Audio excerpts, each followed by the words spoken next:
Bentrokan, pembakaran masjid, pembunuhan, tampaknya sudah seperti agenda tahunan yang mewarnai kehidupan masyarakat yang tinggal di negara dengan julukan Tanah Seribu Wajah.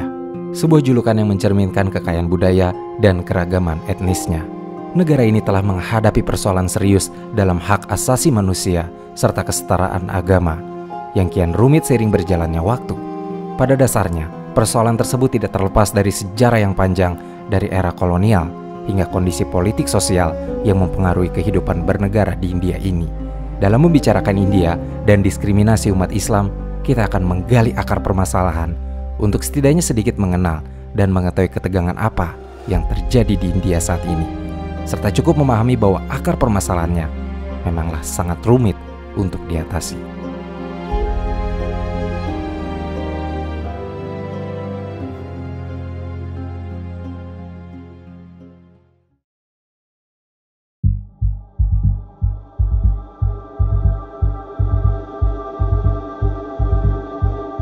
Sekarang, kita akan melompat jauh ke era di mana Islam belum hadir di India.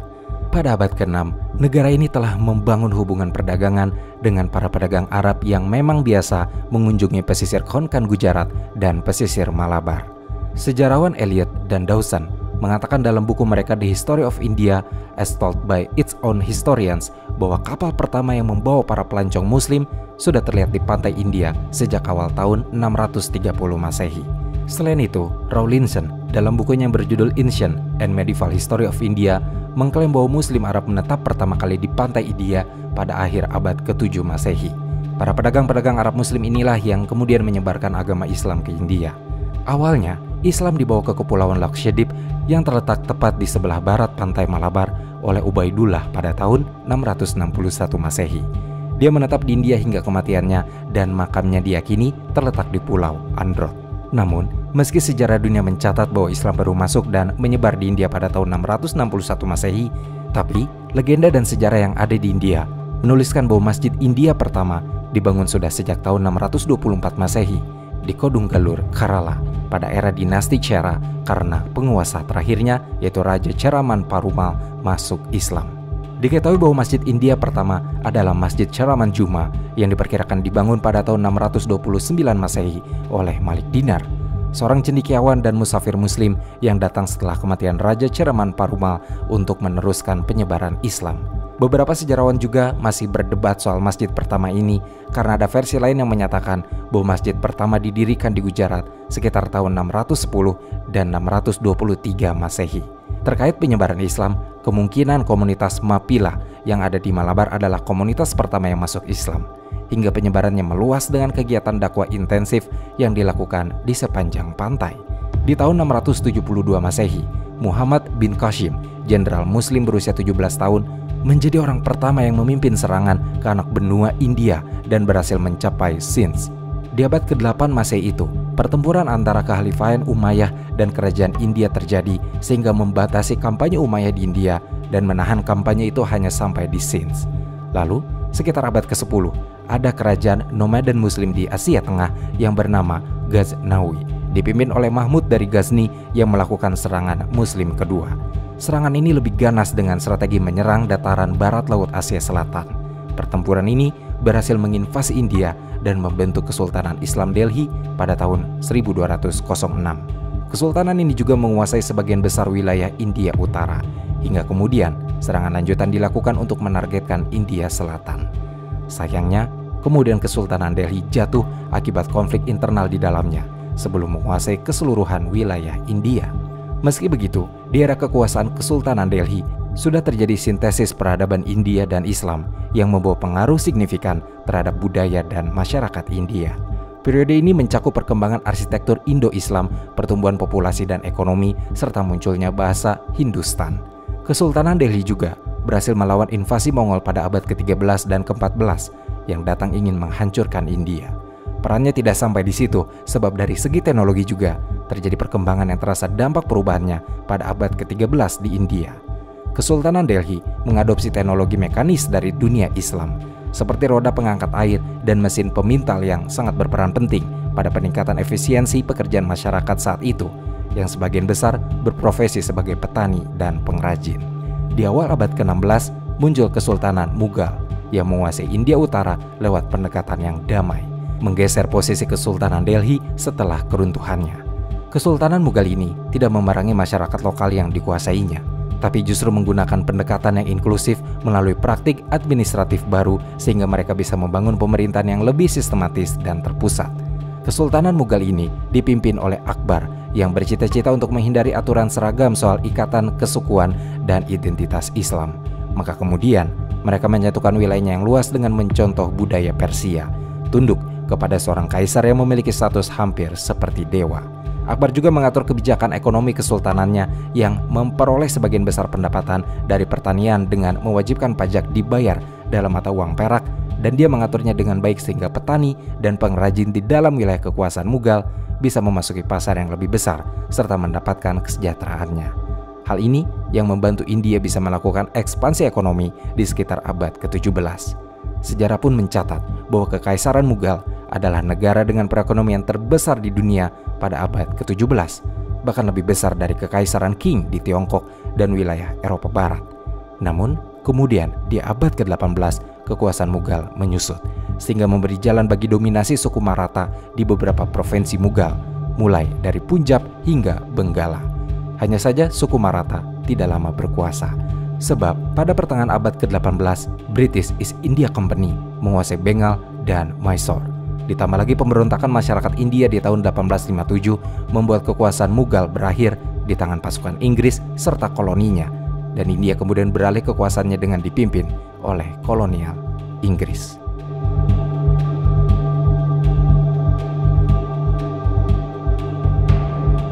Setelah British East India Company membentuk kongsi untuk mulai menguasai wilayah Samudra Hindia, mereka menggeser kursi kekuasaan Kekaisaran Mughal, suku Maratha, dan juga Mysore yang saat itu mendominasi kekuasaan India.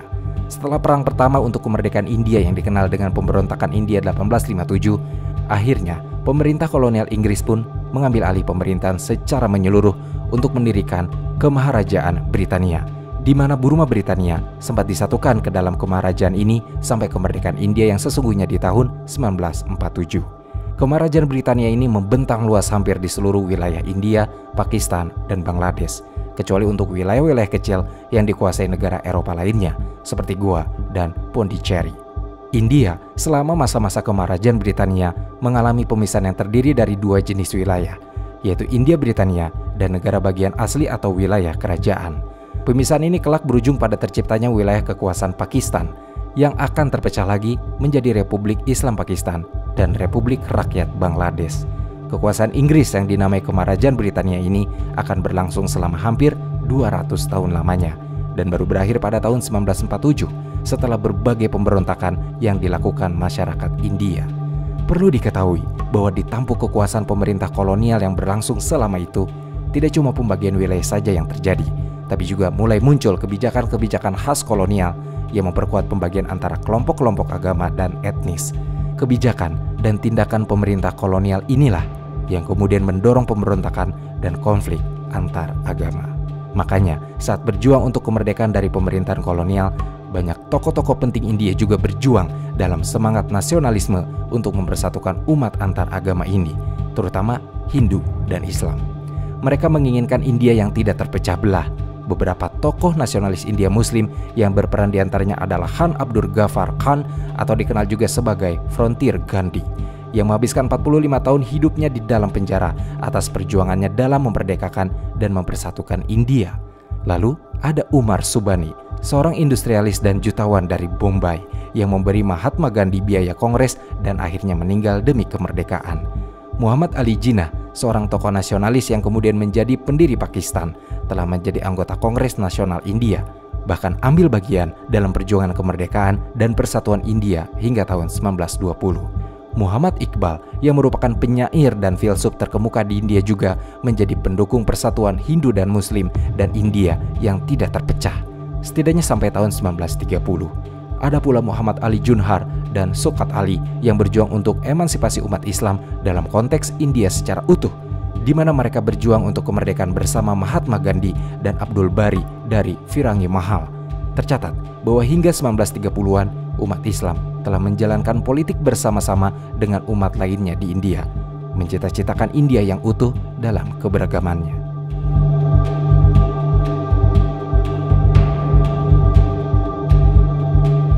Setelah India memproklamirkan kemerdekaannya, negara ini terpecah menjadi dua wilayah, yaitu India dan Pakistan, di mana Pakistan akan terpecah lagi menjadi Republik Islam Pakistan dan Republik Rakyat Bangladesh. Undang-Undang Kemerdekaan India telah menetapkan bahwa pembagian tersebut terjadi pada tanggal 15 Agustus 1947. Tetapi Pakistan menentukan kalau hari kemerdekaan dan pembentukan negaranya terjadi pada tanggal 14 Agustus 1947. Upacara peralihan dan pembagian kekuasaan diadakan sehari sebelumnya di Karachi, yang saat itu menjadi ibu kota Pakistan. Pembagian ini juga menandai berakhirnya kekuasaan kerajaan Inggris atas India. Namun, tragisnya, hari kemerdekaan yang seharusnya menjadi momentum membahagiakan bagi para rakyatnya justru melahirkan pertikaian yang menyebabkan 12,5 juta orang mengungsi dan menimbulkan korban jiwa. Total perkiraan korban jiwanya pun tidak dapat dipastikan hingga saat ini karena ada beberapa variasi data, mulai dari beberapa ratus ribu hingga 1 juta. Kekerasan yang terjadi selama pemisahan wilayah tersebut yang kemudian menjadi cikal bakal permusuhan dan kecurigaan antara India dan Pakistan yang bahkan mengganggu hubungan kedua negara sampai hari ini. Diketahui bahwa setelah pemisahan wilayah tersebut, 2/3 umat Islam akhirnya tinggal di Pakistan, tetapi sepertiganya menetap di India. Berdasarkan sensus pengungsi di tahun 1951, terjadi perpindahan penduduk yang mencatat bahwa ada sekitar 7.226.000 Muslim yang pergi dari India untuk ke Pakistan dan ada 7.249.000 umat Hindu serta Sikh yang pindah dari Pakistan ke India. Selama prosesnya, angka kekerasan meningkat. Beberapa kritikus internasional menyalahkan Inggris yang pergi meninggalkan tanah India selama proses pemisahan tersebut tanpa membantu menjaga ketertiban umum dari negara bekas jajahannya. Akibatnya, dua negara yang baru bertumbuh dalam kemerdekaannya ini kewalahan mengatur masyarakatnya dan mengatur jalannya ketertiban. Negara yang seharusnya memberikan perlindungan bagi kelompok minoritas di kedua sisi perbatasan juga dianggap telah gagal melakukan tugas mereka, yang dampaknya banyak korban tewas dalam kerusuhan dan pembantaian lantaran sedikitnya ruang aman yang tersedia bagi para korban sehingga akhirnya terjadi perpindahan penduduk terbesar dalam sejarah dunia. Menurut Richard Simmons, sejarawan, perkiraan terendahnya adalah ada 0,5 juta orang yang tewas dan 12 juta orang kehilangan tempat tinggalnya akibat tragedi ini.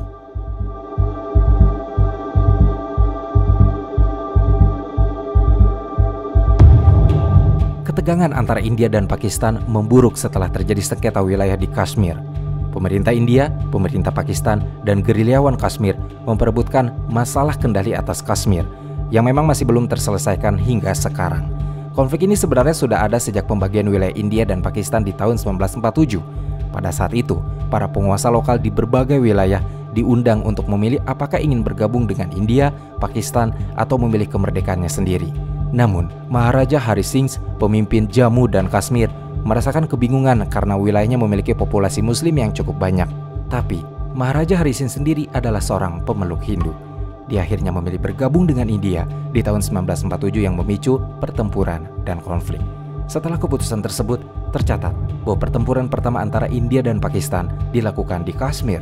Mereka sempat dihentikan dan ditengahi oleh Perserikatan Bangsa-Bangsa atau PBB yang membuat kedua belah pihak menandatangani perjanjian gencatan senjata di tahun 1949. Meskipun begitu, diketahui bahwa India dan Pakistan setidaknya sudah melakukan beberapa kali pertempuran lagi, yaitu di tahun 1965, 1971, 1988, dan 1999. Sengketa ini membuat India akhirnya memerintahkan sekitar 43% dari wilayah Kashmir yang melingkupi wilayah Jammu, Lembah Kashmir, Ladakh, dan Gletser Siachen. Sementara Pakistan memerintah 37% wilayah Kashmir yang melingkupi Azad Kashmir dan bagian utara dari Gilgit-Baltistan. Konflik dengan gerilyawan pun terjadi antara kelompok gerilyawan Kashmir yang ingin kemerdekaannya sendiri dan pemerintah India yang ingin mempertahankan wilayahnya. Di bulan Juli 1988, berbagai demonstrasi, pemogokan, bahkan penyerangan pada pemerintah India menciptakan kekacauan di Jammu Kashmir, yang kemudian pada tahun 1990-an segera meningkat menjadi masalah keamanan internal yang paling penting di India karena telah memakan ribuan korban jiwa. Dalam konflik ini, faktor agama sebenarnya memainkan peran sangat penting karena sebagian besar penduduk Kashmir adalah Muslim dan klaim wilayah juga harus diartikan sebagai perjuangan untuk hak-hak mereka. Pihak-pihak yang memperebutkannya telah menciptakan naratif nasionalis dan agama yang memperumit penyelesaian damai. Dampaknya, keamanan dan stabilitas di wilayah Kashmir menjadi terganggu akibat konflik yang sulit ditemukan jalan keluarnya tersebut, supaya bisa memuaskan berbagai pihak sehingga kerusuhan terus terjadi.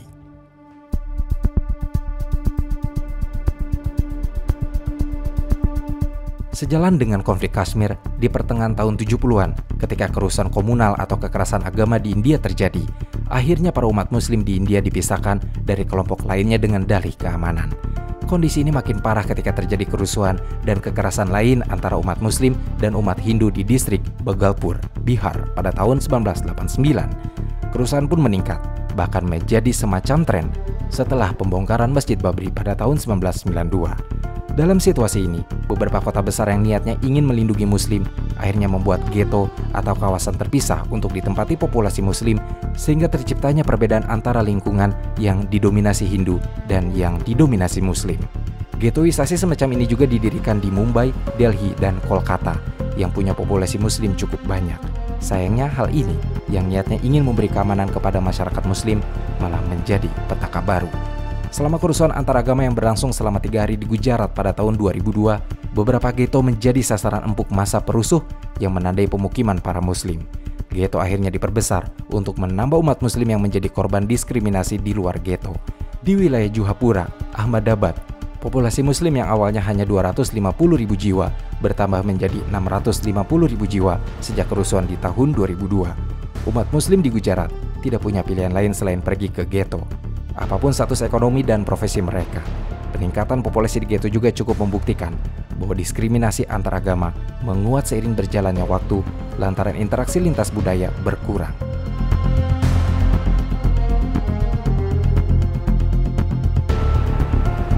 Bicara soal konflik antar umat muslim dan Hindu di India sebenarnya menjadi hal yang sangat kompleks lantaran sejarah panjangnya. Ini sudah dimulai sejak invasi kekhalifahan Umayyah ke Sindh dan penguasaan lewat jalur perang serta kekerasan. Dulu umat Hindu juga mengalami penganiayaan selama masa invasi tersebut. Ditambah adanya penghancuran kuil Hindu seperti yang terjadi di Somnath dan praktik anti-Hindu yang dilakukan Kaisar Mughal Aurangzeb. Terjadi kerusuhan Noakhali yang menyebabkan beberapa umat Hindu dipaksa masuk Islam oleh massa Muslim. Diperparah dengan kedatangan kolonial Inggris yang kebijakannya dianggap tidak mampu memenuhi hak muslim di India dan membangun fondasi kekerasan kepada kaum minoritas di India, salah satunya umat muslim. Ketika pemisahan India di tahun 1947, terjadi perselisihan antar umat beragama dalam skala besar yang menyebabkan pertumpahan darah hampir di seluruh negara. Pemisahan ini juga berarti kemerdekaan untuk India dan Pakistan. Namun, kemerdekaan India telah melahirkan konstitusi yang menentukan pembentukan negara sekuler atau dalam artian negara dan agama ada dalam ruang yang terpisah. Pemerintah India yang awalnya didominasi oleh Partai Kongres sejak pasca kemerdekaan telah berupaya untuk menjaga prinsipnya dan menjamin bahwa semua kelompok akan mendapatkan perlakuan yang sama. Masalahnya adalah konsep ini mendapatkan penolakan keras dari kelompok nasionalis Hindu karena mereka meyakini bahwa gagasan sekulerisme ini adalah praktik asing yang curang karena bisa mengaburkan identitas suatu bangsa. Dalam kasus ini berarti mengaburkan identitas Hindu India yang akan merugikan kelompok umat Hindu. Kemarahan orang-orang Hindu semakin menjadi setelah pemerintahan Partai Kongres mengakui hukum warisan dan pernikahan untuk orang Islam, sementara orang-orang Hindu masih harus tunduk pada hukum perdata yang diberlakukan pemerintah. Belakangan, karena orang-orang Hindu sayap kanan juga memiliki keyakinan bahwa India adalah negara Hindu, maka mereka menganggap bahwa orang selain Hindu bukanlah bagian dari India. Gagasan tadi populer dengan nama Hindutva dan disebarluaskan oleh kelompok Hindu sayap kanan yang bernama Rashtriya Swayamsevak Sangh atau IRS sejak tahun 1925. Gagasan dan ideologi ini telah pada puncaknya terbilang cukup ekstrim, bahkan bisa memakan korban jiwa. Contohnya adalah pembunuhan Mahatma Gandhi yang dilakukan ekstremis Hindu sayap kanan karena tidak menerima gagasan Gandhi mengenai keterbukaan India yang dianggap pelaku bahwa Gandhi adalah pembela Islam. Seiring berjalannya waktu, ketika ketegangan antara komunitas Hindu dan Muslim terus memanas, terciptalah sejarah kekerasan jangka panjang dengan skala besar yang terjadi di beberapa wilayah. Seperti kerusuhan di Gujarat pada tahun 1969, kerusuhan Bhiwandi di tahun 1970, pembantaian Nili di tahun 1983, dan kekerasan Bhagalpur di tahun 1989. Konflik ini lebih sering muncul akibat ideologi nasionalisme Hindu sayap kanan yang mulai mendapatkan momentum kejayaannya di tahun 1970-an setelah rezim Indira Gandhi serta Partai Kongres diprotes habis-habisan saat menerapkan pemerintahan darurat yang memang menjadi buntut dari kerusuhan skala besar yang terjadi. Saat penerapan pemerintahan darurat terjadi, banyak tokoh oposisi termasuk orang yang berkomplot dengan kelompok Hindu sayap kanan ditangkap dan dipenjara karena dianggap memprovokasi kerusuhan dan mengganggu keamanan negara. Perdana Menteri Indira Gandhi juga kemudian mengumumkan akan mengadakan pemilu di tahun 1977. Tapi kelompok oposisi yang dipimpin oleh BJP atau Bharatiya Janata Party membentuk koalisi dan menang sehingga berkuasa di New Delhi. Ketika memasuki tahun 1990-an, gelombang Hindu sayap kanan ini semakin kuat sehingga propagandanya semakin nyaring terdengar serta tertanam di masyarakat. Situasi pun tidak pernah menjadi dingin semenjak kerusuhan dan justru memburuk setelah diratakannya Masjid Babri di Ayodhya untuk digantikan sebagai kuil Hindu yang akan dipersembahkan kepada Rama, manifesti Dewa Wisnu dalam epos Ramayana. Pembongkaran masjid tersebut terjadi pada tahun 1992 oleh Partai Nasionalis Hindu, yaitu Bharatiya Janata Party alias BJP, serta organisasi-organisasi ekstremis Hindu seperti Rashtriya Swayamsevak Sangh, Bajrang Dal, Vishva Hindu Parishad, dan Shiv Sena yang berpaham Hindutva. Mereka tidak ragu menggunakan cara-cara kasar dan kekerasan kepada Muslim di India untuk menanamkan ideologinya. Kelompok fundamentalis Muslim yang melihat situasi ini tidak bisa tinggal diam dan melakukan serangan balasan sehingga memicu kerusuhan lain, seperti kerusuhan Bombay dan bahkan pemboman Bombay di tahun 1993. Militan Islam juga melakukan serangan di tahun 1998 yang dikenal dengan pembantaian Perang Kotte, di mana serangan ini membuat 26 umat Hindu Kashmir dibunuh oleh militan Islam setelah mereka menolak masuk Islam dan menolak untuk memakan daging sapi yang dianggap suci oleh umat Hindu. Selama serangan serta kerusuhan yang juga terjadi di Kashmir, akhirnya penduduk asli Kashmir yang beragama Hindu terpaksa melakukan migrasi dengan keluar dari wilayah Kashmir yang mayoritasnya adalah Muslim setelah ada peringatan yang memberi mereka dua pilihan, yaitu masuk Islam atau dibunuh. Ada sekitar 300.000 hingga 350.000 umat Hindu yang meninggalkan Kashmir sejak pertengahan tahun 80 hingga 90-an. Banyak dari mereka hidup dalam kondisi yang menyedihkan di kamp pengungsi Jammu. Di tahun 2002, terjadilah kerusuhan yang luar biasa di Gujarat sehingga menyebabkan 1.000 orang tewas dalam tragedi tersebut, di mana sebagian besarnya diduga adalah umat Muslim. Namun, beberapa sumber lain menyatakan bahwa korban kematian mencapai angka 2.000 jiwa dari umat Muslim. Kerusuhan itu dikaitkan dengan pembalasan atas pembakaran kereta Godhra di mana 59 penjara Hindu yang kembali dari lokasi Masjid Babri dibakar hidup-hidup dalam kedok kebakaran kereta di stasiun kereta Godhra.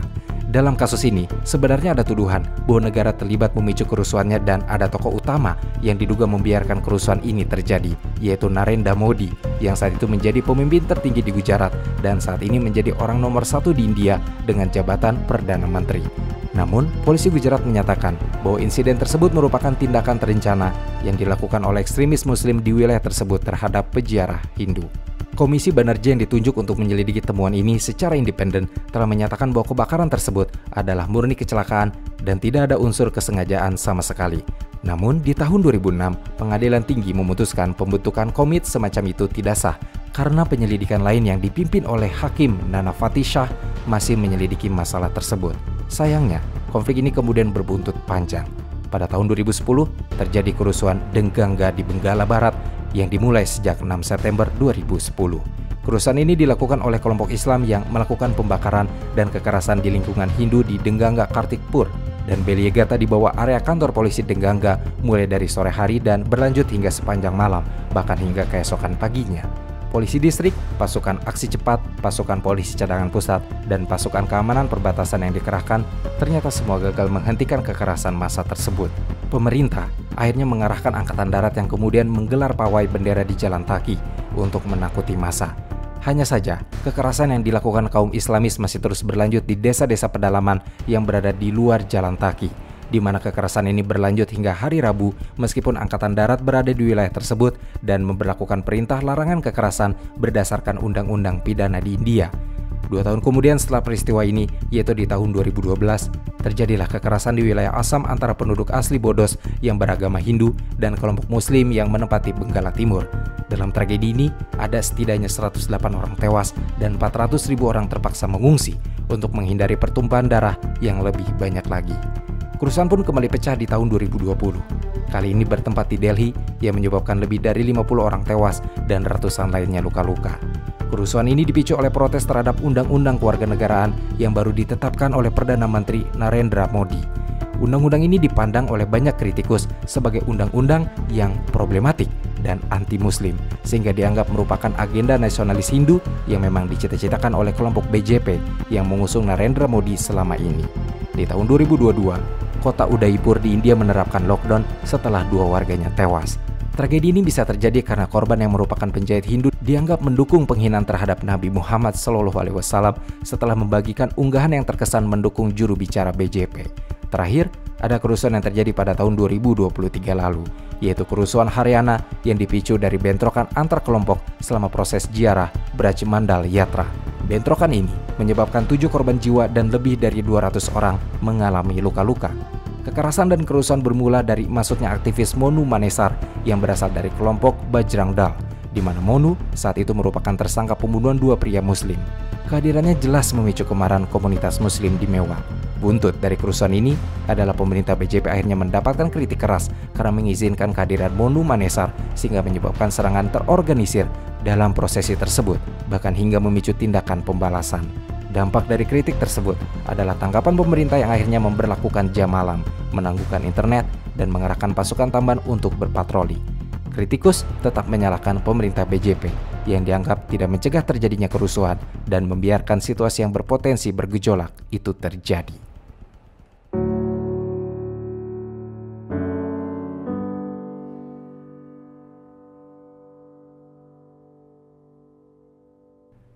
Saat ini, sikap diskriminatif adalah sesuatu yang biasa dihadapi umat muslim di India dalam beberapa tahun terakhir, khususnya di wilayah-wilayah yang diliputi ketegangan serta konflik tidak berujung antar umat beragama. Tidak jarang bahkan sikap ini juga berakhir pada kekerasan dan tragedi. Seperti 5 bulan lalu, sebuah masjid di New Delhi dibakar dan menyebabkan satu imam yang baru berusia 19 tahun akhirnya tewas setelah serangan kelompok Hindu sayap kanan. Sikap diskriminatif lainnya dirasakan juga berupa kesulitan melaksanakan ibadah, sulit mendapat akses pendidikan, pekerjaan, bahkan layanan dasar mengenai administratif pemerintahan atau layanan kesehatan. Banyak yang menganggap bahwa seiring berjalannya waktu, perlakuan diskriminatif lebih memburuk dan hal ini diyakini merupakan buntut dari kebijakan anti-Islam yang disahkan oleh Narendra Modi. Memang, setelah Narendra Modi dari BJP naik ke tampuk kekuasaan, masa pendukungnya mulai menjadi lebih beringas terhadap kelompok minoritas, terutama kepada kelompok muslim. Contohnya setelah setahun BJP berkuasa, massa dari BJP berani membunuh setidaknya 49 peternak muslim karena menjual dan menyembelih sapi yang tidak sesuai dengan ajaran Hindutva. Kebanyakan para pelakunya lolos atau kebal dari hukum sehingga tidak ada keadilan yang berjalan untuk kasus ini. Hal ini sebenarnya sudah menjadi sorotan dunia dan mendapat kecaman dari berbagai pihak. Di India sendiri sebenarnya banyak juga kelompok-kelompok muslim yang menyuarakan perlawanan mereka dan terus menuntut hak-hak yang mereka miliki sebagai warga negara India. Salah satu aksi yang sempat viral di bulan Oktober pada tahun 2022 lalu misalnya, ada seorang gadis muda bernama Muskan Khan yang memprotes larangan memakai hijab di sekolahnya yang berlokasi di Karnataka, India. Di tengah sorakan teman-teman lelakinya yang menyuarakan slogan Hindu, Muskan Khan balik meneriakkan Allahu Akbar dengan lantang.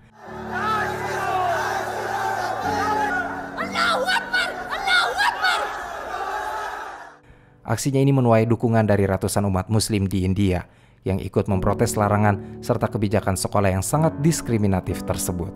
Hasilnya, untuk meredam kerusuhan, pemerintah setempat memerintahkan sekolah untuk mencabut aturan tersebut dari kebijakan sekolah untuk sementara waktu. Masalah kebijakan ini pun dipersidangkan di Pengadilan Tinggi Karnataka yang memakan banyak proses bahkan sampai naik ke pengadilan yang lebih tinggi sebelum menyelesaikan perkaranya dengan damai dan mencabut kebijakan pelarangan memakai hijab di lingkungan sekolah.